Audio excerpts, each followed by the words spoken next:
Hi, my name's Eric, and I'll be reading you selections from the Falmouth Enterprise, dated Friday, November 28th of 2025. We're hoping you all had a very happy Thanksgiving, and many of our listeners enjoy hearing our reading on the day of publication. We will repeat this reading through Tuesday of next week, so the weather is relevant. This afternoon, it'll be mostly sunny. At night, mostly clear with a high of 43 and a low around 33. Tomorrow during the day, Saturday's going to be a sunny day with a high around 41. At night, partly cloudy with a low around 32. The extended forecast for Sunday calls for mostly cloudy during the day and mostly cloudy with rain, likely at night. A high of 52 is expected with a low of 43. After a holiday week, we have some meetings scheduled for next week. The Select Board will meet on Monday at 6:30 p.m. in the Town Hall. The Human Services Committee will meet Tuesday at 4:30 p.m. in the library. The Health Board will meet Tuesday at 5:30 p.m. in the Town Hall. The Historical Commission will meet Tuesday at 6 p.m. in the Town Hall.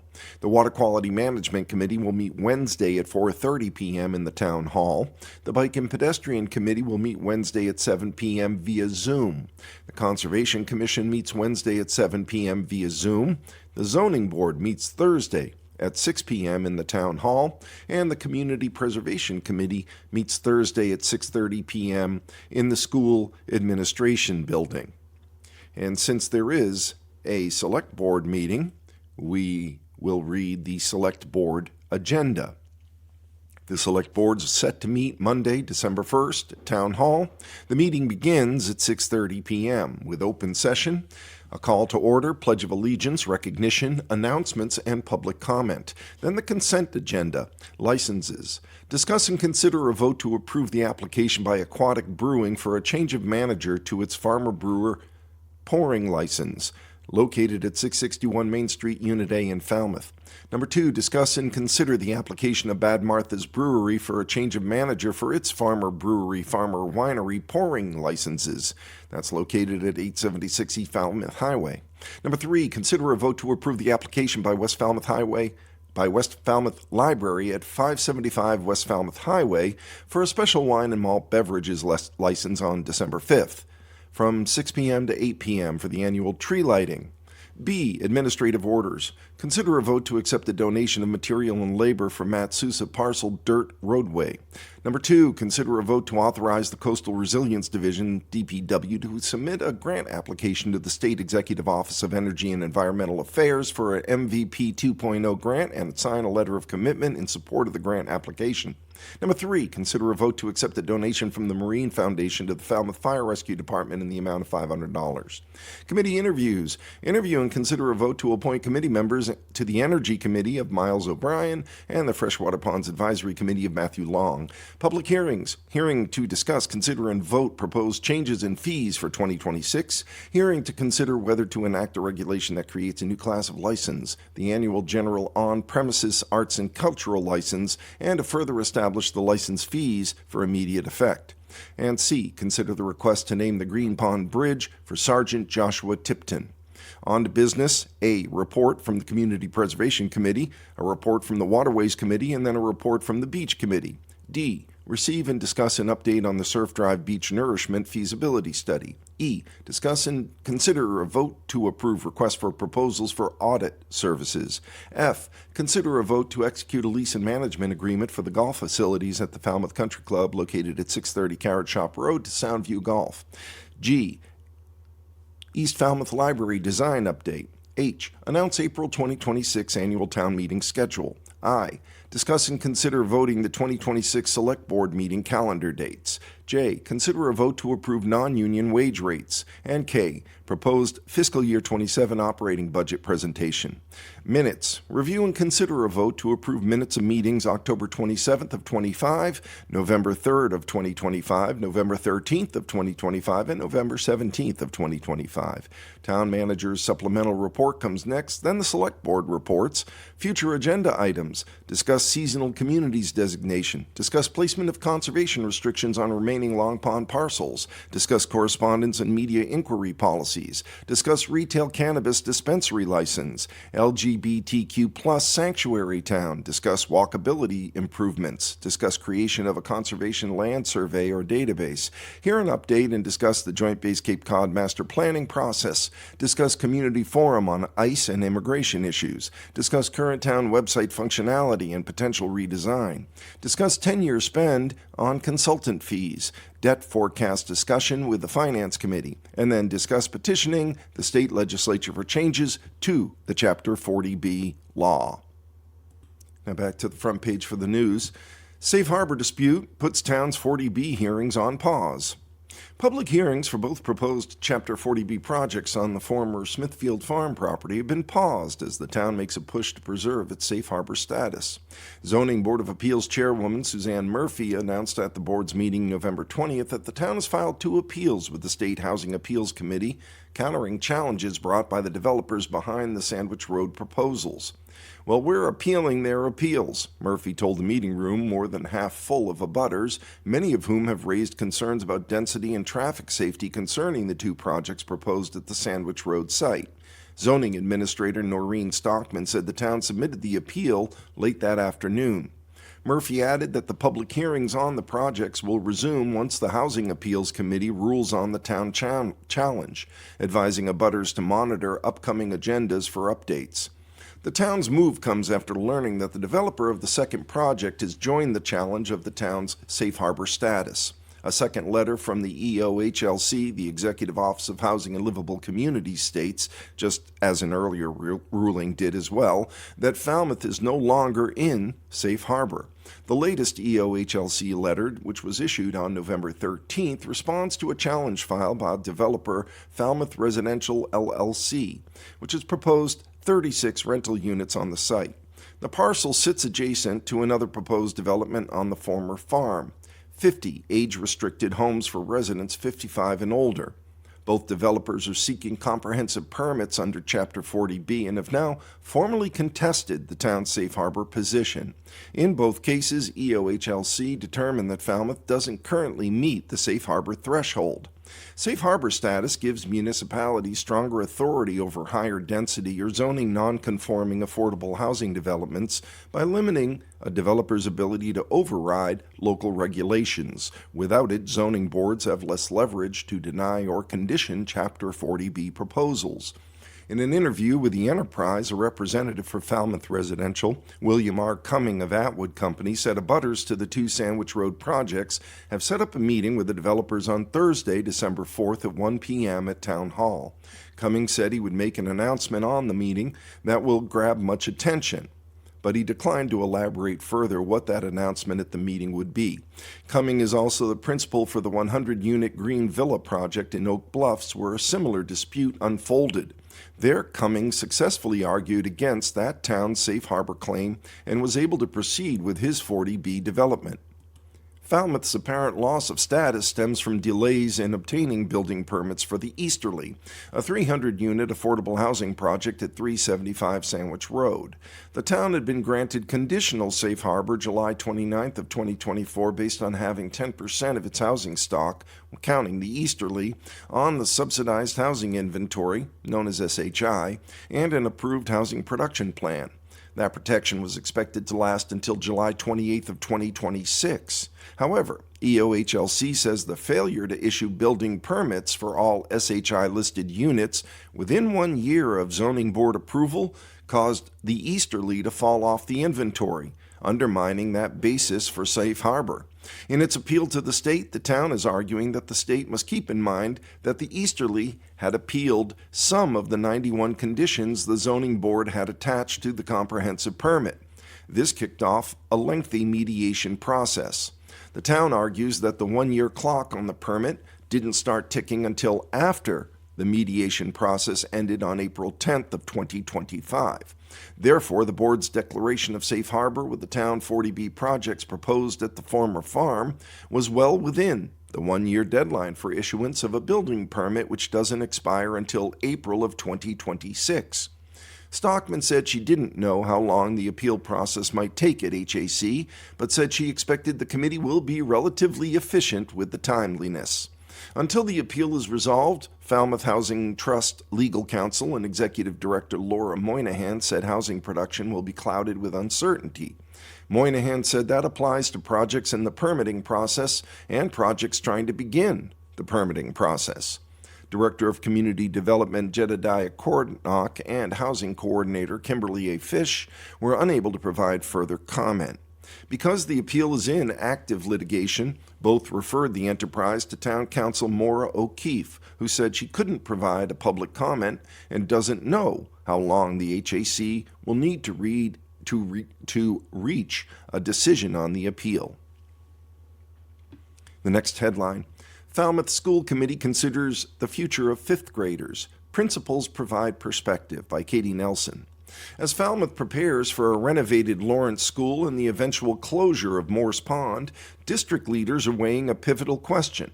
Where should future fifth graders go? Should they stay in the elementary schools or join a reconfigured Lawrence? At the school committee's meeting on Monday, November 24th, members spent more than an hour hearing directly from three principals: Thomas Bushy of Lawrence, Stephen Kapulka of T-Ticket, and Timothy Adams of Morse Pond, about the opportunities and obstacles each option presents. Before the discussion started, Superintendent Lori S. Dewar said she appreciates all the work the committee has done so far concerning the Navigating the Future Together proposals. The proposals involve reshaping the district and include the Lawrence School building renovation, the potential creation of an early learning center, merging elementary schools, and closing Morse Pond. On October 28th, the committee voted to support the plan to close Morse Pond and turn the building over to the town, contingent upon the completed renovation of Lawrence, which is projected to be in 2032 or 2033 if the district's application for funding the renovation with the MSBA, the Massachusetts School Building Authority, is accepted. The news on the application acceptance is expected in December. Dewar told the committee there's no wrong answer regarding its decision on fifth grade placement. She said students will thrive wherever they go. Dewar added that the deciding factor for student success will depend on academic and social emotional support systems and rigorous curricula. The meeting agenda set aside 20 minutes for the discussion with the principals, but it ran much longer. Each member present spoke several times. Susan K. Augusta was not present at the meeting. During the discussion, Kelly A. Welch asked for clarification on what the purview of the committee is when it came to restructuring schools and what the responsibility of the school administrators is. Dewar said the committee is responsible for determining grade configurations. The administration, she said, will be responsible for figuring out how to make the committee's decision work in the buildings, adjusting staff schedules, and managing other logistical concerns. Committee member Christopher Lumping and Vice Chairwoman Glenda Cohen asked where the committee stands on receiving more community input about grade configuration. Chairwoman Terry A. Medeiros suggested the committee plan community workshops with discussions in small groups in January before voting on grade configuration. Kapulka said grade configuration will be vital for the principals to know as soon as possible so they can begin to plan what the structure of the schools will be. And by structure, Kapulka said he meant logistic concerns such as a lunch schedule, class and team configurations, and planning for special classes like art and music. For example, Kapulka said if fifth grade moves into the elementary schools, there'll be fewer classes of fifth graders in each of the schools. Fewer classes make creating a team learning structure in which students move to different classrooms and have multiple teachers throughout the day difficult to accommodate.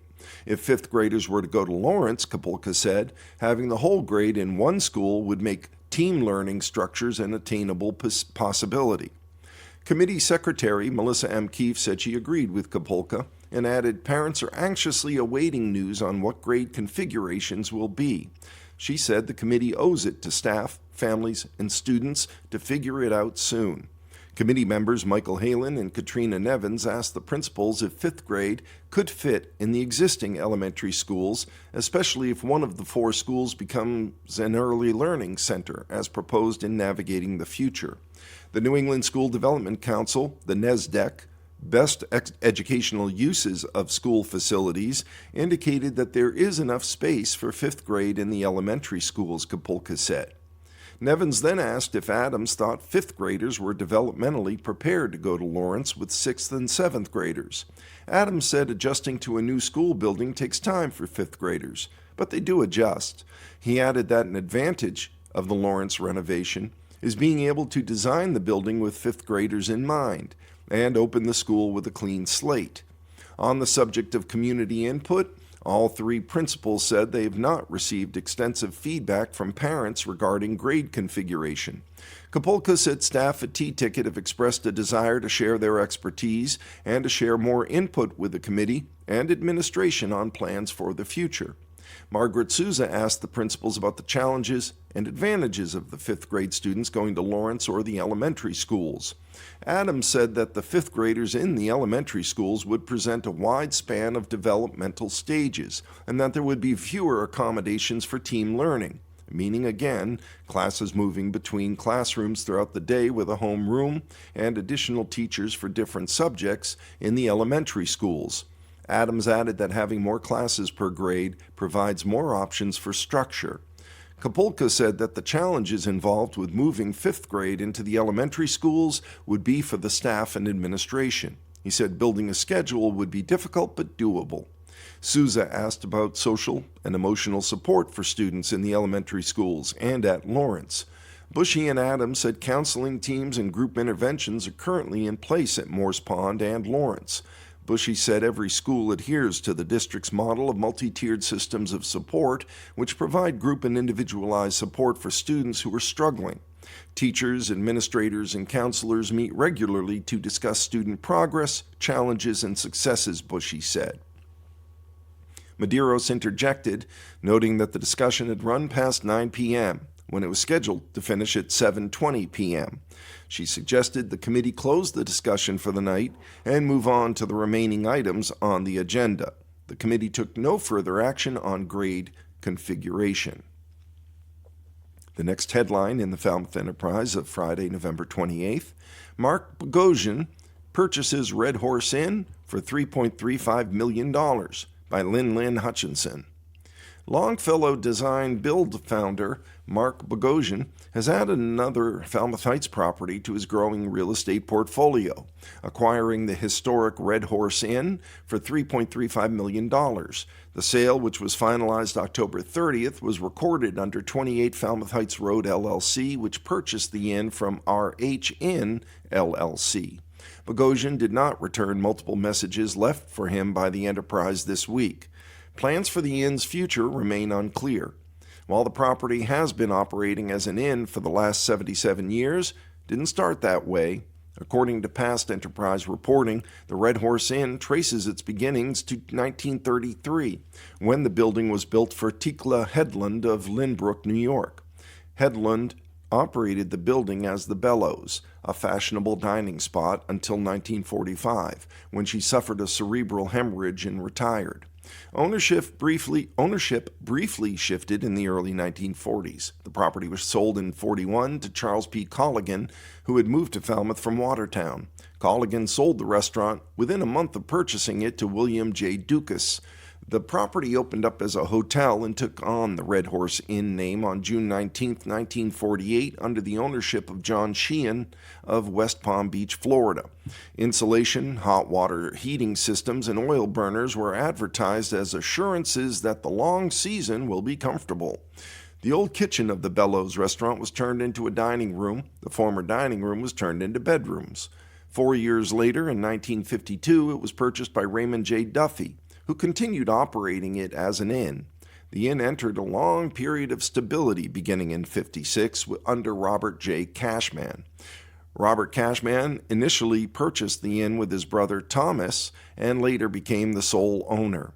Over the decades, Cashman pursued several expansions. The Select Board approved 8 additional units in 1958, while later requests, most notably a 10-unit expansion in 1965, were met with resistance from neighbors. In 1981, the Zoning Board of Appeals approved both interior and exterior remodeling of the then 23-unit inn. The property next changed hands to William Zammer Jr., who also owned the Flying Bridge restaurant and the Coonamessett Inn. Zammer purchased the Red Horse as a backup lodging option for guests when his other properties were at capacity, noting to the Enterprise that the town had very, very few hotel rooms now.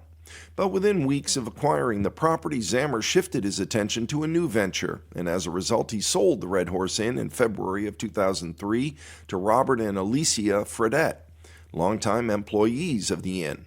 Under the Fredettes, the inn operated as a year-round business for the first time. In 2007, the zoning board approved an additional 10 units to be added over 2 years. Bogosian's acquisition of the Falmouth Heights establishment is another addition to his extensive portfolio of major Falmouth real estate. Longfellow, founded by Bogosian in 2012, is a design and construction firm whose work can be seen peppered throughout town and the Cape. In 2023, Bogosian purchased the Flying Bridge restaurant from Linda Zammer, who co-owned the restaurant on the Falmouth Harbor with her late husband, William. Other properties Bogosian owns include the Tides Motel, the Clipper Ship Apartments, Aquatic Brewing, and Timber Bar and Bowl. Most recently, Bogosian confirmed that the highly speculated specialty grocery store in Mashpee near Mashpee Commons will be a Trader Joe's. Bogosian is a developer on the project. Besides developing and renovating for his clients, Bogosian has a history of purchasing property throughout town and renting them out to his employees as workforce housing. At one point, Bogosian rented units to about 50 of his employees. Bogosian didn't respond to emails or phone calls from the Enterprise about the purchase and future plans for the Red Horse Inn. By press time, the website for the inn has been deactivated. The next headline: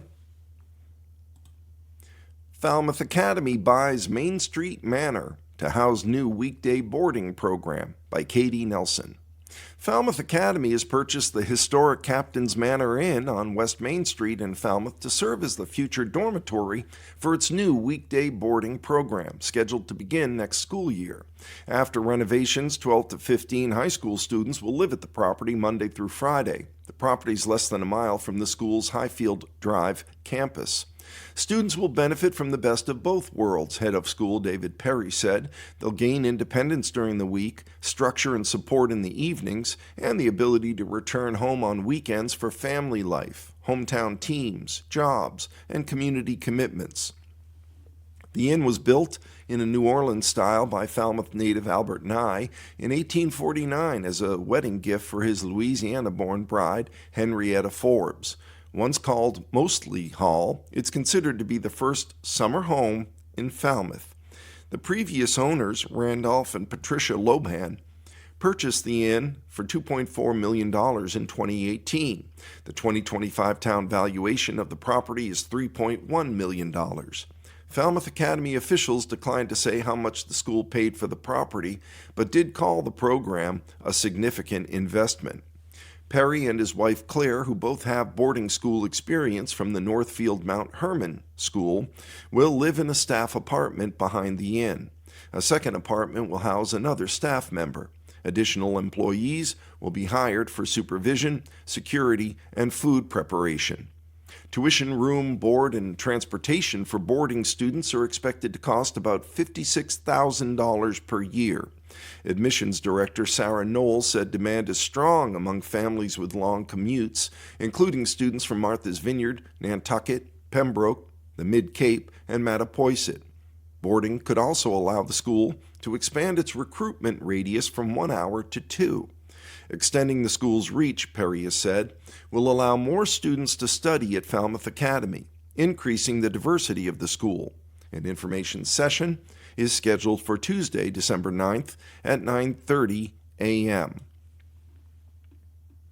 Our next headline: Flagpole delay prompts temporary fix for the Village Green holiday display, by Lynn Hutchinson.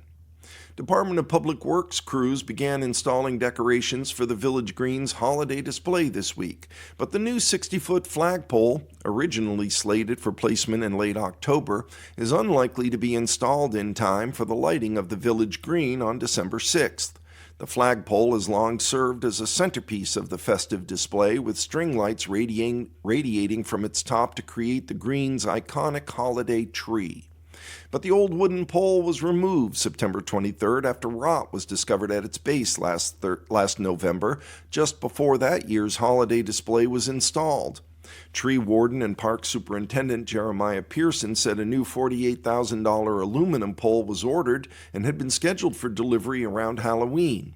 Pearson said the new flagpole is on its way, but unforeseen material and manufacturing delays have pushed the delivery back by another couple of weeks. To ensure the lighting ceremony can go on as planned this year, Pearson said that the contractor is committed to having a flagpole installed for the lighting, so a temporary pole will be erected and decorated in the usual fashion for the December 6th lighting. The Village Green tree lighting tradition began in December of 1919. According to a written history from the Woods Hole Museum, a group of residents sought to lift the spirits of the town in the aftermath of the Great War. Their solution was to erect and light a community Christmas tree on the village green. The idea was proposed at a Board of Trade meeting on December 4th, leaving just 20 days to organize the inaugural event. The tradition has continued over the years, though in different forms. In the late 1930s, the town transitioned from illuminating a natural evergreen to using the flagpole. According to a 1963 Enterprise report, George Little served as chairman of the Board of Trade's Christmas Lighting Committee during the 30s. Under his supervision, the biggest tree the committee could find went on the green, the news report noted. After Little died in 1938, newly elected Board of Trade President Granville Beal took over the tradition, continuing the lighting in Little's honor for many years. However, under Beal's leadership, the town established the practice of stringing lights from the flagpole, creating the tree-like effect that remains a centerpiece of the holiday display today. The lighting of the village green is part of the broader Holidays by the Sea weekend, which is organized by the Falmouth Chamber of Commerce. The weekend also features the Falmouth Village Holiday Stroll, the 62nd Annual Falmouth Chamber of Commerce Christmas Parade, and the 14th Annual Jingle Jog 5K. And the final story on the front page of today's Falmouth Enterprise, dated November 28th, the day after Thanksgiving.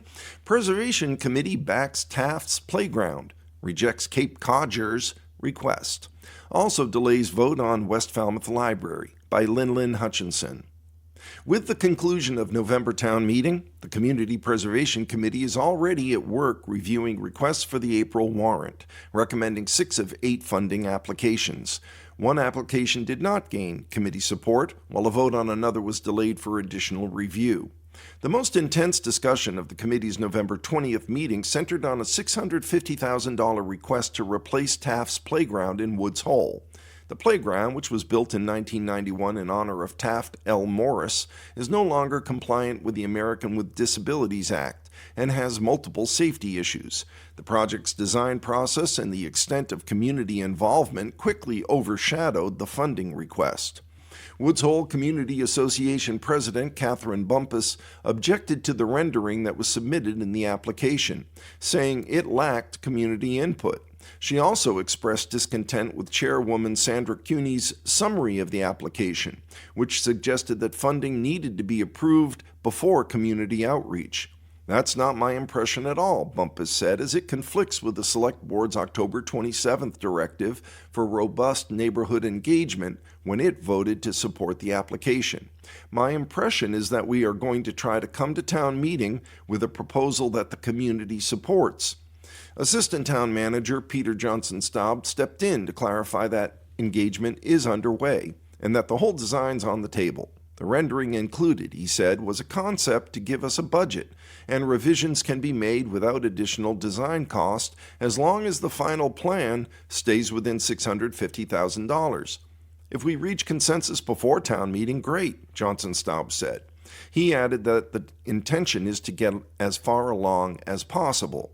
But if the discussion continues after town meeting, well, that's perfectly okay too. Much of the discussion at the November 20th meeting took place between Cuney and Bumpus. "There's a lot of passion around this. There are a lot of people who care," Bumpus began to say in response to CUNY's earlier statements about the lack of maintenance at the playground. "We should shut it down, is what we should do, because it's a safety issue right now," CUNY said, cutting Bumpus off. "So we either shut it down or we ask for this money so we can fix it." Bumpus replied by calling for the community and town to get to a point of agreement so it's not a contentious situation. She added that there are a lot of things that need to be discussed before town meeting. "I'm not going to agree with that," CUNY said in response. "I think we need to vote the money at town meeting, and then we'll sit down, look at the design of what we want to fix." The underlying disagreement appears to be that CUNY viewed the renderings as a starting point that could be adjusted through community engagement, while Bumpus wanted to make clear community input might lead to significant changes, potentially resetting the design entirely. After extended back and forth, the committee voted to recommend the project, saying designs will reflect community input, mirroring the Select Board's motion last month. Earlier in the meeting, the committee rejected the Cape Codgers Senior Softball League's $170,000 request to upgrade the field outside the school administration building. Although the field used by the league needs significant improvement, the committee said the application couldn't advance because it must be submitted by a town department. CUNY said neither the Department of Public Works or the Recreation Department agreed to sponsor the request. The committee also delayed action on the West Falmouth Library's $219,595 request for interior preservation work. Committee member and Historical Commission Representative Tampson George raised concerns about how the library planned to preserve the historical door hinges, as it wasn't clear in the application. George also questioned a newsletter that she described as an announcement that CPC approval had already been secured. The newsletter read in part, "We're pleased to share that our grant application for historic restoration was approved by the Community Preservation Committee and is scheduled to go before Town Council in April of 2026. While the library has submitted its application to the committee, no formal vote has been made. The committee will request the library return next month to answer follow-up questions before a vote is taken." Other applications move forward with little debate. The committee recommended approval of the Upper Cape YMCA's request for the remaining $788,000 portion of its 2-year funding plan for outdoor recreation spaces at the new facility scheduled to break ground December 20th. Last year, the committee awarded roughly half of the original $1.57 million request due to limited funds. The Penaquis Island School's request for $62,595 to replace deteriorating shingles was also endorsed. The school previously received $160,000 for window replacements and has been granted an extension so both projects can be completed at the same time if the new funding is approved. The Wacoit Congregational Church secured committee support for a $64,200 roof replacement request, with Ralph Herbst casting the only vote in opposition. The church received funding in 2012 for exterior renovation work, but the roof has since deteriorated due to improperly sized shingles and the absence of a water and ice barrier. Herbst questioned the church's in-kind contribution to the project, and CUNY and Crane said the church has been contributing significantly to the maintenance of the church. 2 gravestone restoration projects will also appear on the April town meeting warrant. The committee voted unanimously to recommend $280,800 for Phase 2 restoration of 351 gravestones at the old burying ground, a project overseen by the DPW.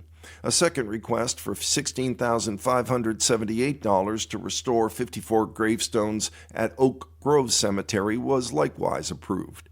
The committee will reconvene next month to consider applications submitted by the West Falmouth Library and draft articles for the recommended projects for the April town meeting warrant. We're a little past the midway portion in our reading. Regular listeners are aware, I'm sure, that it's at this stage we move to a different kind of local news, which are the obituaries, death notices, and memorials. The first obituary in the Falmouth Enterprise of November 28th is of Robert L. Boucher. Robert Louis Boucher of Falmouth, a longtime Falmouth public school teacher and basketball coach, died November 21st after a long battle with cancer at the age of 62. He was born in Farmingdale, New York, and grew up in Willow, New York, in the Catskills. He spent his childhood exploring the woods and mountains. After moving to Falmouth in 1989, he taught 7th grade math at Lawrence School for 33 years and led the Falmouth girls basketball program for 3 decades, mentoring generations of student athletes on and off the court. He also coached freshman football at the high school and enjoyed the years he spent coaching his daughter's travel basketball teams. A highlight of his career was his recent induction into the Lawrence Falmouth High School Athletic Hall of Fame. Known for his wit, his support, and ability to bring out the best in those around him, he recognized his students for who they were as individuals and helped guide them toward their full potential. In addition to his wife and daughters, he leaves many, many family and friends. Visiting hours will be held Saturday, November 29th, that's tomorrow, from 10 a.m. to noon at Chapman Funerals and Cremations in Falmouth. A memorial service, which will also be live streamed and viewable at the time of service at streamprose.net/index.php/CCG Falmouth will follow at noon. Burial will be at the Oak Grove Cemetery in Falmouth. The next obituary is of Walter T. Boyd III of Falmouth, who passed at the age of 77 on November 7th. He was known to most as Tom.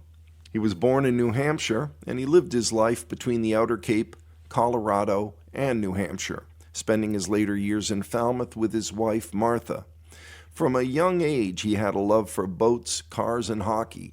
He had boats for as long as anyone can remember, including a little boat given to him by his father when he was very young, which he would take on the Pemmet to go fishing. He was especially fond of classic Chevrolets and was known to have at least one 1955 or 57 Chevy. In addition to his wife, he leaves his children and many family and friends. A celebration of life will be private. The next obituary is of Nerko M. Stecic of Falmouth, who passed at the age of 70, November 16th.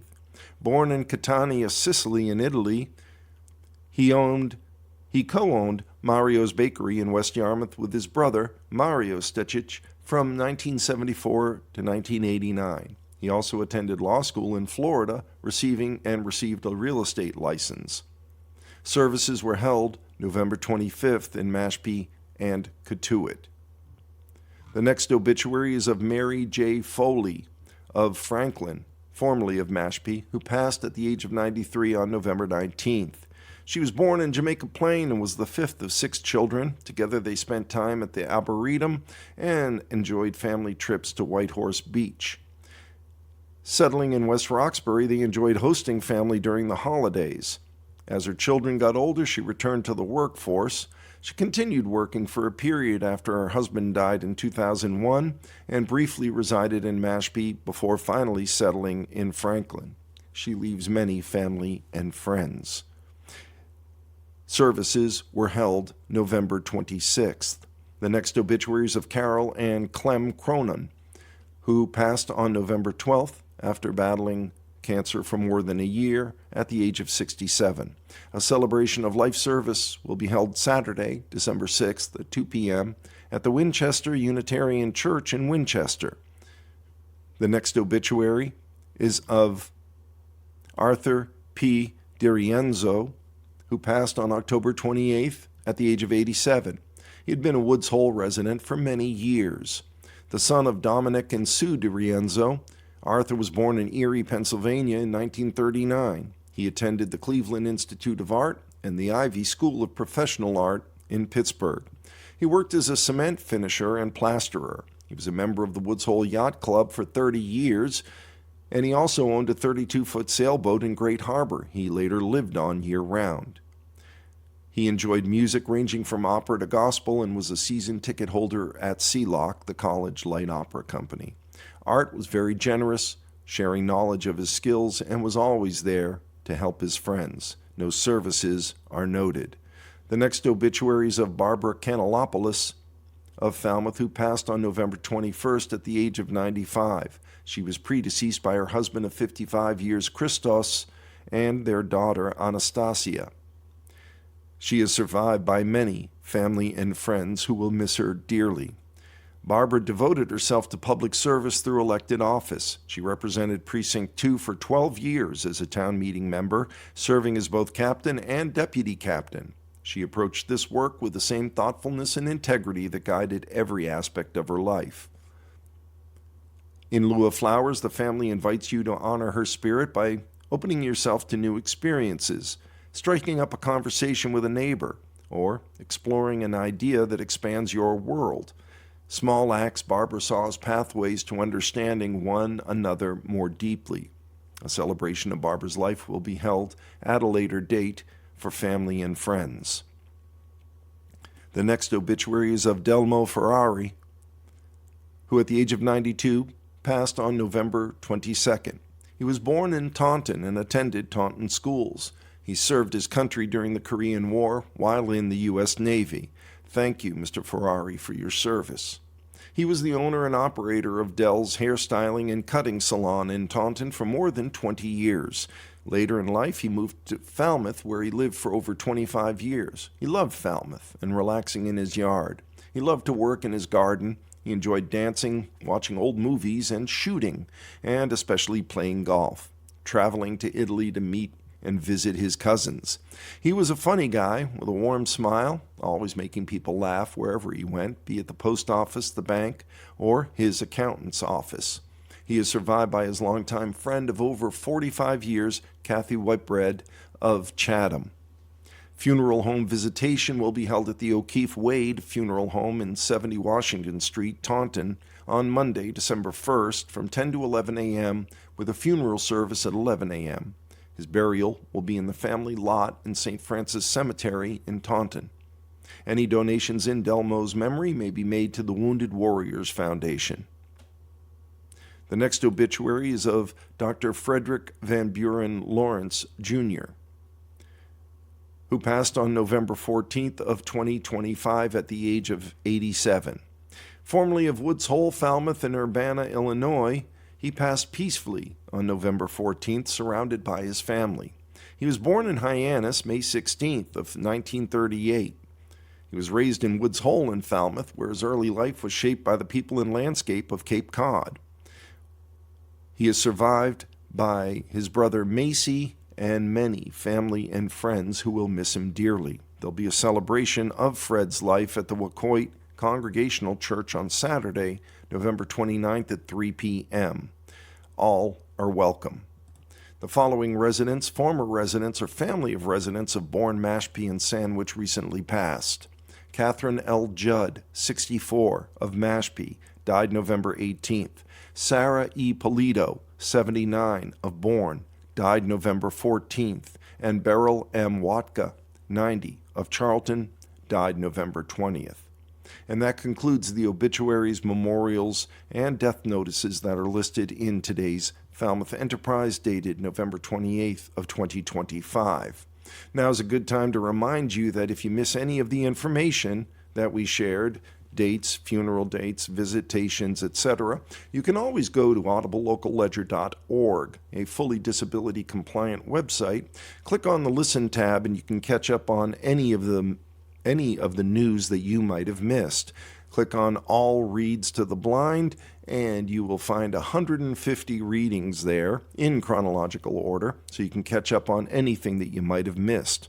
We also keep a wide variety of periodicals and literature up there, as well as the shopping guides, which come out on Fridays, so you'll know what's on sale at the supermarket. Also up there are radio plays under the Ledger Actors Workshop. You can click on those, and this month's is The Philadelphia Story, made famous by Katharine Hepburn and the wonderful Cary Grant. And that is a very fun play, and I think you'll enjoy it. It's about 27 minutes long, and you can find it on our website. All of that information and resource is free for people who are blind or print disabled at audiblelocalledger.org. Returning to the front of the paper where the news is kept, the headline is something that we've been talking about for quite a while now. Planning Board opens review of solar farm at Cape Cod Country Club by Katie Nelson. The Planning Board kicked off its site plan review on Tuesday, November 25th, for the much-debated large-scale solar farm proposed at the Cape Cod Country Club. Board Chairman John Drewley began the hearing by stating for the record he's a member of Cape Cod Country Club. Drewley was also the only representative to the Cape Cod Commission to vote against the project back in September when it was undergoing regional review by the Commission. Despite his club membership and past voting record, Drewley said he'll remain impartial during the board's review and said he would not recuse himself for participating in the hearings. ASD Cape Cod Holdings, LLC, also referred to as Pure Sky Energy, is the applicant for the project, and it was represented at the site plan review by lead project developer Manjor Vahora. Vahora gave an overview of the project's history and took questions from the board. The project spans 5 parcels, approximately 139 acres of land on Theater Drive and Boxbury Hill Road, throughout the existing golf course. Plans are to install solar arrays in 3 areas of the property, the east, west, and south arrays. Vahora said the 3 solar arrays will use bifacial monocrystalline panels. Of the energy generated, 15% will be provided free to low-income subscribers, 35% will go to general Eversource customers at a 20% discount, and the remaining 50% could be used by the town or by nonprofits. The total energy created from the project is expected to make up 7% of Barnstable County's total power production, Vahora said. The former golf course fairways will become 57 acres of pollinator meadows, which Vahora said is a mix of grass and wildflower seeds.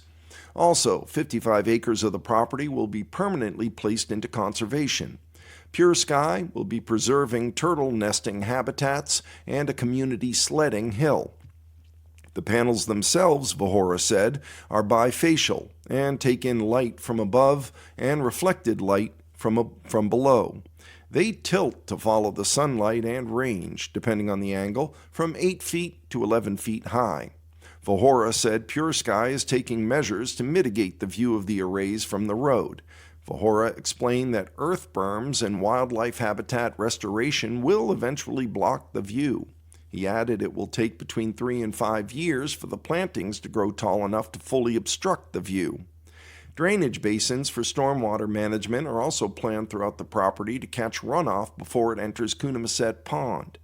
Vahora explained that the project will be constructed in phases. The first phase will involve tree clearing, site grading, and the installation of a driveway and pollinator meadow. Phase 2 will include the solar panel installation, and Phase 3 will involve a post-construction cleanout of the site. Assistant Town Planner Melinda Tondera said there are a few items Pure Sky will need to address at its next hearing. For example, she said an emergency plan from the fire department is still needed, as well as some minor issues with lighting and signage that need to be documented. Vahora took questions from the board next. Thomas Zine said he was concerned about wildlife that will not be able to fit under the security fences along the array. The fence will be 6 to 10 inches off the ground so small animals can pass through. Zine suggested that a wildlife corridor between the east and west array could allow larger animals like coyotes and deer to pass through. Lawrence Cook, Associate Director of Engineering, Procurement, and Construction at Pure Sky, said a wildlife corridor between the arrays is something that could be considered. He said it would not be complicated to work into the plans. Board member Paul Dreyer asked about battery storage on the site. Dreyer asked how the battery storage might impact Eversource. Cook explained that the site will not hold more than 5 megawatts of power. He added that at times, Eversource has asked Pure Sky to hold power in reserve to be used in the event of an emergency. Vahora said he would consult with Eversource and provide a detailed answer to Dreyer at the next hearing. Charlotte Harris asked when construction might start. Vahora said after acquiring a positive decision on a site plan review, the project will have to finalize a pilot agreement, a land lease, and a decommissioning agreement with the select board. Then, he said, the project will apply for a permit for the driveway, a storm water management permit, and a building permit. If all goes well, Vahora said the project could have those permits by July. He added that even if the building permits are required in the summer, tree clearing required for Phase 1 will wait to start until October so as not to disturb any bird nesting habitats. James Fox asked how loud the panels will be when they're operational. Cook said the panels will be 67 decibels from 10 feet away. He equated that sound to that of a vacuum cleaner. Cook said from 100 feet away, the sound won't be perceptible. Chairman Drewley asked why the calculation for nitrogen reduction is different from the number that was presented at the Cape Cod Commission. Vahora said the nitrogen loading would be reduced by 6,600 pounds. He explained each municipality and regulatory board requires a different calculation to determine nitrogen loading. Drewley then suggested that Pure Sky donate an additional portion of land, about 4.73 acres on the site, to the town. Town meeting recently approved a donation of 139 acres from Pure Sky.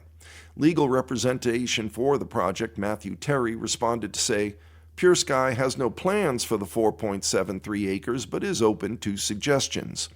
Residents were able to ask questions next. Nicholas Lowell asked about lighting on the site and where walking trails for the public will be. Cook said lights will only be on at the site when workers are there. Vahora pointed out the walking trails, which will connect with existing trails that abut the property. David Moriarty said he was concerned about battery storage. Where's all the toxic waste going to go when the battery explodes, he asked. He also agreed with Zine and said there better be a wildlife corridor between the east and west arrays. Vahora was not permitted to address Moriarty's concerns and was told to answer those questions at the next hearing. The hearing was continued to Tuesday, December 9th, and the deadline for the project was extended until February of 2026. Vahora will answer questions from the public during the next meeting, and the board will focus its discussion on tree clearing, open space, and a referral from natural resources and fire departments. In other business, the planning board began its definitive plan hearing on the 4-lot cluster development proposed for 428 Carriage Shop Road. The lot is 8.9 acres, and the developer is proposing to conserve or donate 6 acres to the town. The development, represented by Kevin Clower, had already had a preliminary subdivision plan approved by the board and had adjusted the plan to have 4 homes instead of 5 based on board and abutters' comments. Clower said that the engineering referral came through on Monday, November 24th, and added he didn't have time to address the comments from the engineering department before the hearing on Tuesday, November 25th. The hearing was continued to December 9th, and the board voted to draft a positive decision for the definitive subdivision plan application and special permit application for a 4-lot planned residential development. From Falmouth in Perspective, new CCRTA administrator has a big job ahead of him, by Eric Turkington. Cape Cod Regional Transit Authority's new administrator, John Kennedy, who's the former president of the Cape Cod Central Railroad, has some big shoes to fill. His predecessor, Tom Cahir, led CCRTA for many years with enthusiasm, energy, and outreach skills that will be hard to match. Among the many things Tom did as CCRTA head was to send Falmouth an annual ridership report for inclusion in the town report. It paints an interesting picture of the different transportation services the CCRTA offers and how many Falmouth residents utilize these services now and in the past. CCRTA is governed by an advisory board with 1 member from each Cape town. Originally all select board members, it's now made up of mostly town administrators or their designees, and only 2 select board members, Falmouth's and select board chairman Bob Mascali. Like every other transportation entity in the country, CCRTA's ridership was hit hard by COVID, and like most, it's yet to recover. Like its ridership, CCRTA's budget has dropped over the past 10 years. In 2017, it was $26 million. Last year was $18.7 million. Roughly $10 million came from the federal government, $5 million from the state, $1.4 million from fares, parking, and advertising, and $2.2 million from the towns the CCRTA serves. Falmouth in 2024 contributed $212,000. Over the past 10 years, CCRTA ridership in Falmouth has declined in nearly every category of service, in some cases dramatically. But let's start with the positive news. In 2024, Falmouth ridership on the Sea Line, the CCRTA bus service that runs between Woods Hole and Mashpee and then to Hyannis and beyond, ridership, which dropped by nearly half during COVID, has for the first time exceeded its 2015 numbers with 87,454 passenger boardings. Sea Line buses run 13 and a half hours daily, almost every day of the year. This works out to an average of 240 boardings per day. Assuming most are round trip, that would come to roughly 120 Falmouth riders each day on the Sea Line. The other CCRTA services offered in Falmouth have not recovered so well. In the 10-year period from 2015 to 2024, the number of Falmouth residents utilizing CCRTA's ADA paratransit service declined dramatically, from 662 boardings to 191. The number of Falmouth riders taking CCRTA buses to Boston Hospital appointments also declined, from 33 10 years ago to 19 in 2024. This small number might be attributed to the fact that this service offers no pickup points in Falmouth. The nearest pickup is in Sagamore, 4 days per week at 8:15 a.m. The Dial-A-Ride transportation, known as DART, door-to-door service, where a ride appointment must be made at least a day in advance, went from 664 Falmouth riders in 2015 to 330 riders in 2024. The riders who used this service did so frequently. Those 330 riders called for 10,884 rides, an average of 17 round-trip rides each. CCRTA hopes to expand this service with its new Uber-like offering, Smart Dart. And finally, there's Falmouth's Whoosh trolley, WHOOSH, which runs for the 100 days from Memorial Day to Labor Day between Woods Hole Center and the Falmouth Mall, a service long sought by the town and the Woods Hole business community. Whoosh ridership peaked in 2017 at 17,753 one-way riders.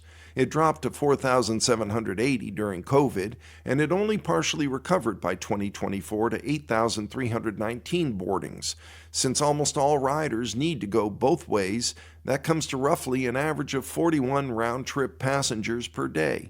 Whoosh operating expenses were $94,302 in 2024, and fare revenue brought in $16,638, leaving a net loss of $77,664, or approximately $19 per round-trip passenger.